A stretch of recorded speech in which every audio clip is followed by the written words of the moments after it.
Vamos a otro análisis de las elecciones, porque 6 hombres tuvieron que ceder sus cupos en el Consejo Constitucional tras la aplicación de la regla de paridad, dejando mujeres y hombres con la misma cantidad de integrantes. Corrección que favoreció al Partido Republicano, que sumó un nuevo escaño, cambiando por completo el escenario político. Vamos a analizar esta elección y también el escenario que se viene por adelante. Estamos para eso con el ex candidato a consejero constituyente, ex senador del Partido Socialista, Ricardo Núñez. Ricardo, un placer, muchas gracias por acompañarnos esta mañana. Gusto saludarlo, Pablo. ¿Cómo está usted? Muchísimas gracias. Y quedémonos primero con este punto, el de la paridad, porque yo estaba leyendo declaraciones suyas. Usted, de hecho, podríamos decir, fue afectado por la regla de paridad. Pues usted tuvo 15.013 votos en la región de Atacama, segunda mayoría regional, pero finalmente tiene que dar el paso a una mujer de su lista en este sentido. Usted apoya la paridad, pero dice hay que ver formas mejores para que sea más justo, ¿no? Absolutamente, yo estoy absolutamente de acuerdo con la paridad. Luché por ella hace muchos años. Me parece que es uno de los logros de la sociedad chilena, de la sociedad política chilena. Pero tenemos que buscar métodos mejores, que realmente no vulneren el principio de un hombre un voto, que no vulneren el principio de igualdad ante la ley, que manteniendo el principio de la paridad como uno de los logros de la sociedad chilena, no genere dificultades como la que podría generar si se acentúa lo que hemos vivido en los últimos días. En los últimos días son muchos los candidatos que, sacando una buena votación, como es mi caso, han tenido que ceder el cupo en función del principio de la paridad. Hay que buscar mejores mecanismos. Yo creo que los parlamentarios debieran asumir la responsabilidad de elaborar mejores disposiciones legales para los efectos de que la paridad no termine por ser un factor negativo y que posteriormente exista una corriente muy importante que termine con la paridad. Por lo tanto, tenemos que hacer un gran esfuerzo para que este principio se mantenga en la realidad chilena, pero al mismo tiempo que no vulnere otros principios como el de igualdad ante la ley. Claro, me imagino por lo tanto, creo que la experiencia que hemos tenido es positiva en ese sentido, que nos permite ir mejorando las disposiciones legales que garantizan la paridad. Claro, me imagino, Ricardo, que su punto es que no quede en discusión este sistema o esta mirada de paridad, recordando, por ejemplo, lo que sucedió en la Convención Constitucional, el primer proceso, donde fue al revés, donde de hecho tuvo un efecto contrario para mujeres que tuvieron que dar paso a hombres, justamente por esa paridad. O sea, también hay que verlo desde ese punto de vista.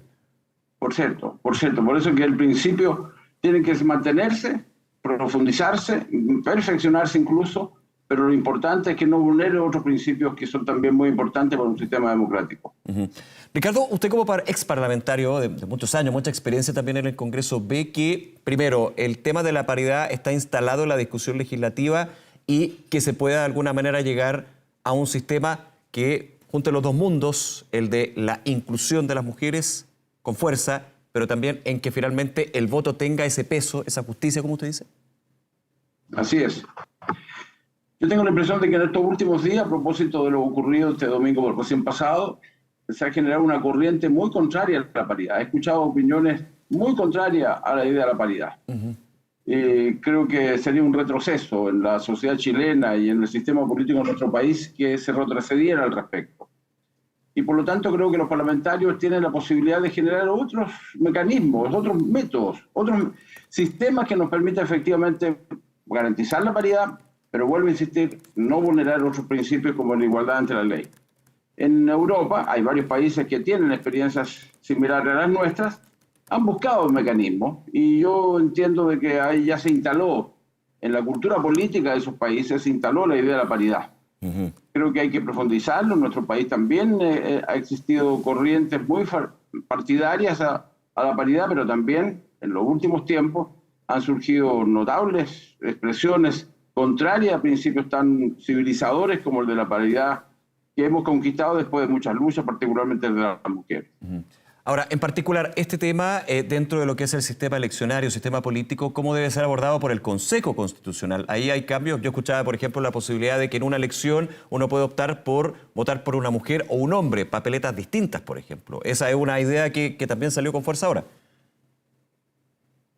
Bueno, también existe el método por el cual cada elector, cada ciudadano o ciudadana tiene la posibilidad de votar por un hombre y por una mujer. Vale decir, esa es la idea de la paridad inicial, no de final. El que permite que los partidos adopten resoluciones muy favorables a la idea de que vayan mujeres y hombres a un proceso electoral. Ese es un método. Existen otros métodos también que se han experimentado en otros países europeos particularmente, que son bastante interesantes porque no vulneran ningún principio. Por el contrario, reafirman el principio de la paridad. Claro, ahora, usted lo señalaba, Ricardo, dado esto y también en la ocasión anterior, donde justamente hablábamos de esta paridad de salida, como se denomina, se pone en duda lo que es el sistema. Se habla nuevamente de privilegiar lo que puede ser la preparación o la previa, digamos, de los partidos en las listas para tener una paridad inicial o, por ejemplo, la situación de cuotas. ¿Esto sería, también usted considera, un retroceso o hay que buscar un sistema como lo que se está haciendo afuera, como usted mencionaba?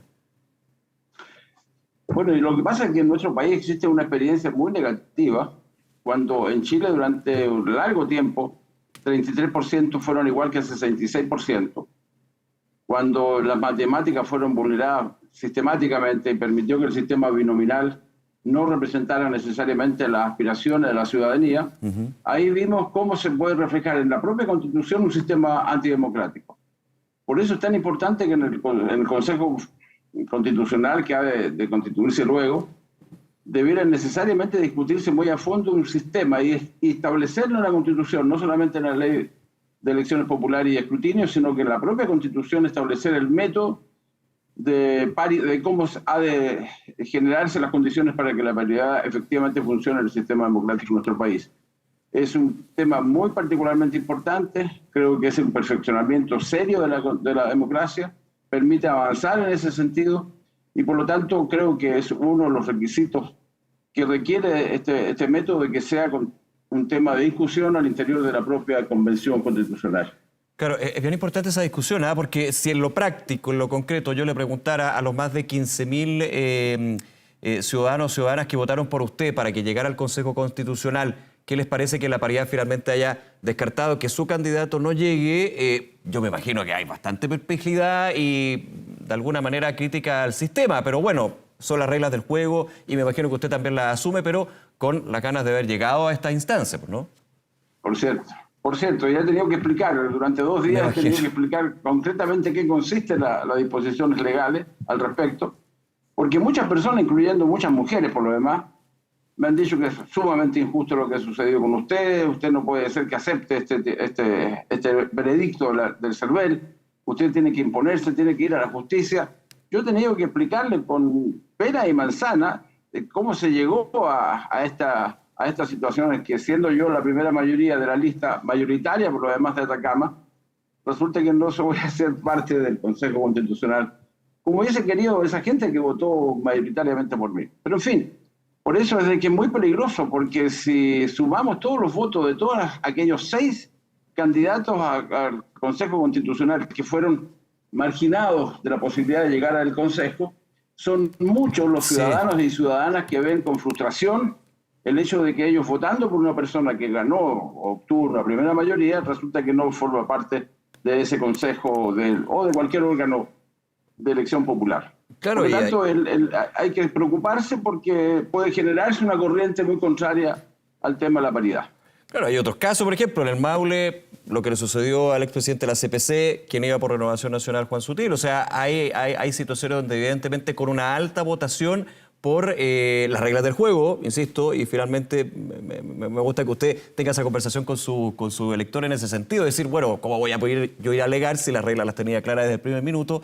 Pero hay que de alguna manera ver esto para que, he escuchado desde algunos sectores políticos una crítica bien fuerte y el retroceder con el tema de la paridad y perdiendo el objetivo que finalmente busca, ¿eh? Y vuelvo al punto, cuando en algún minuto se aplica el sistema de cuotas, también vimos que hubo un avance, por ejemplo, en el Congreso de la participación y la entrada de las mujeres al Congreso, pero bastante lento. Aquí obviamente nos vamos como a otro extremo, ¿no? Bueno, por cierto, una de las limitaciones que deberían existir, por ejemplo, creo yo, ¿sí?, que cuando existe una diferencia tan notable entre lo que ocurrió en Maule, vale decir, entre el candidato Sutil y la persona que lo reemplazó, que son, no sé, 60.000 votos, entiendo, y un porcentaje enorme, debiera haber un mecanismo que no perjudicara a la persona que obtuvo tan manifiesta mayoría. Claro. Pero sí, vuelvo a insistir, no tengo ningún interés en insinuar siquiera que estoy en contra del principio de la paridad, porque fue producto de una lucha muy larga de todos aquellos que tenemos una visión progresista de la vida social. De modo tal de que, bueno, espero que los parlamentarios y particularmente las propias mujeres del Parlamento elaboren un conjunto de normas que perfeccionen las que actualmente existen, porque de otra manera tengo la impresión que un número importante de los 15.000 votos que yo obtuve, que son la mayoría mujeres, vayan a empezar a cuestionar un principio tan importante como el de la paridad en la vida pública de un país. Sí, Ricardo Núñez, déjeme aprovechar su experiencia y también la visión que tiene sobre este proceso y el ámbito y el escenario político que se configura, reconfigura para muchos tras estas elecciones. ¿Cómo ve usted al socialismo democrático, al oficialismo y al gobierno del presidente Boric tras esta victoria, tsunami republicano, como han definido ya algunos? Yo quiero decirle, Pablo, que tengo la sensación de que entramos en un túnel y que ojalá que veamos muy pronto la salida de ese túnel. Tengo una gran preocupación por el destino de mi país. Tengo una gran preocupación por el destino de Chile. El Partido Republicano es un partido muy especial. Tengo la impresión que está expresando lo peor de la derecha de nuestro país. En su interior existen personas que no tienen los valores democráticos muy acendrados al interior de su conciencia cívica. Y por lo tanto podemos encontrar una situación parecida al error que cometió el extremismo de izquierda en la convención fracasada del 4 de septiembre. Si eso ocurriera, al final de este año podríamos encontrarnos perfectamente de que un número importante de chilenos y chilenas voten en contra del texto constitucional que pueden elaborar las 50 personas que han de constituir el Consejo Constitucional. Si eso ocurriera, y aun cuando ganara el apruebo por un porcentaje menor del orden del 52-54%, lo que vamos a ver en la realidad chilena, lo que se va a manifestar es una profunda división de la sociedad de nuestro país. Y yo no quiero que tengamos el síndrome de Colombia. El año 48, una guerra civil, el asesinato de un gran dirigente del Partido Liberal, generó una profunda división en el país más cercano a nuestro país en este momento, como es Colombia, y resulta que no se ha resuelto. En 80 años no se ha resuelto esa confrontación entre izquierda y derecha, entre liberales y conservadores en el fondo. Y por lo tanto yo no quiero que nuestro país, a propósito de la situación generada este domingo, nuestro país a partir de finales de este año viva una situación similar a la que vivió Colombia. Yo espero que realmente el sentido patriótico de los triunfadores, vale decir del Partido Republicano, pero también de la derecha tradicional, tengan en cuenta de que nuestro país requiere una constitución que nos una y no una constitución que nos divida. Porque si ha de dividirnos, vamos a vivir una espiral de violencia que yo no la quiero para mi país. Y creo que en este momento el cuadro es muy similar al que vivimos hace tiempo atrás, cuando ganó un grupo de izquierda que no representaba realmente los sentimientos de izquierda, que representaba más bien unas concepciones nacidas al calor del estallido social, más que de las concepciones que han estado presentes en el socialismo democrático durante tantos años en nuestro país. Ahora, por lo tanto, le pregunto que entonces, Ricardo, estamos frente a un desafío importante. Perfecto, y en ese desafío, ¿cuál es el rol que juegan las izquierdas, digamos, si queremos ponerlo también en ese tono? Yo espero que el socialismo democrático se rearticule. Yo espero que el socialismo democrático pronto dé una importante luz a todos aquellos que se sienten particularmente incómodos. ¿Y cómo se debería rearticular, Ricardo, el socialismo democrático? Yo tengo la impresión de que esa es la responsabilidad número uno que tiene el Partido Socialista y los partidos aquellos que se han incorporado a las ideas del socialismo democrático en los últimos años. Ahora, en esa rearticulación y pensando en el socialismo democrático como parte del oficialismo, de los partidos de gobierno, empiezan también luego de las elecciones del día domingo a salir algunas voces que dicen se debería incorporar a la democracia cristiana, al Partido Radical. ¿Usted cree que debería ser así? Bueno, el socialismo democrático, la principal responsabilidad, en mi opinión, que tiene ahora es unir a todas las fuerzas progresistas en nuestro país. Hay que dejar a un lado las pequeñeces en la política chilena, y particularmente las pequeñeces que a veces existen en el mundo progresista. Es el momento de unir a todos aquellos que tienen un proyecto común. Y yo tengo la impresión de que la gente del Frente Amplio, del Partido Comunista, del Partido Demócrata Cristiano, el Partido Radical y, por cierto, el Partido Socialista, tienen visiones comunes acerca del acontecer de nuestro país. ¿Por qué no se unen? ¿Por qué razón no entendemos de que estamos frente a una crisis y a un desafío particularmente importante para las ideas progresistas? Yo no lo entiendo. Estando de afuera, mirando desde afuera... Es que hay una historia también, pues, la vimos, por ejemplo, en el hecho de que el PPD terminara en una lista aparte, digamos, de lo que es el Frente Amplio y el Partido Socialista, su partido en este caso. Hay una historia, hay una pasada de cuenta también se dice, y por sobre todo miradas con respecto a los 30 años, que es un fantasma que cada cierto tiempo sale nuevamente en el oficialismo. Bueno, lo cierto es que los 30 años están en la moneda. Y yo tengo la impresión de que ya llegó en la moneda hace mucho rato. Los principales parlamentarios, perdón, los principales ministros son parte de los 30 años. Y por lo tanto ya debiera de ser parte de una discusión absurda que no tiene ningún sentido. No tiene sentido histórico. Que algo que no cae muy bien a veces en el Frente Amplio, pues, en Apruebo Dignidad, Partido Comunista Frente Amplio. Por eso le digo, hay una tensión que cuando hay rearticulaciones dentro del propio gobierno, desde lo que es la centroizquierda, la izquierda que representa el Apruebo Dignidad, hay una tensión constante. Claro, públicamente no se va a decir así, pero es un hecho. Mientras sean solo tensiones y no diferencias sustantivas, me parece que las tensiones se pueden administrar bien. Y creo que la responsabilidad de los dirigentes es administrar esas tensiones que son legítimas. ¿Y cómo administra el presidente Boric esas tensiones, Ricardo? Perdón que lo interrumpa. Yo tengo la impresión de que el presidente Boric tiene conciencia de aquello y está trabajando muy bien estas diferencias o estas tensiones, como señalas tú. Y creo que es muy importante porque aquí lo que se requiere es liderazgo. Un liderazgo que lamentablemente todavía no surge con la fuerza que tuviéramos anteriormente, como la que representó Michelle Bachelet, como la que representó Ricardo Lagos. Creo que hay que buscar nuevamente los liderazgos necesarios para enfrentar un momento tan particularmente conflictivo, difícil y complejo que estamos enfrentando el mundo progresista. Ese liderazgo, entendiendo sus palabras, en lo que representa el presidente Boric en este minuto, claro, es complejo hacer comparaciones con una presidenta que estuvo en 2 administraciones, con lo que es la figura de Ricardo Lagos, pero de todas maneras, ¿qué ve usted que le podría faltar o tiene que capitalizar desde esa figura el actual presidente? Bueno, yo creo que lo está haciendo muy bien. Creo que como presidente ha demostrado que es un hombre muy inteligente, muy sabio, sabe perfectamente cuáles son las contradicciones que está viviendo su gobierno y la sociedad chilena. Tengo la mejor impresión de él y yo creo que lo que requiere ahora es que lo respaldemos con toda nuestra fuerza para los efectos de que su liderazgo realmente se consolide y sea un factor de unidad y no una división no un factor de división. Creo que él lo tiene claro. Y yo confío que en el próximo periodo, a partir de la experiencia que hemos tenido recientemente, el domingo pasado, el liderazgo del presidente Boric se consolida aún más. Que no le hagamos zancadillas absurdas, ridículas, que no tienen absolutamente ningún sentido. Es el momento de la unidad. Es el momento de aportar al país, además, de manera unitaria. Es el momento de aportar para que Chile no se siga polarizando y que no tengamos al fin de año una crisis estructural, institucional, de magnitud histórica.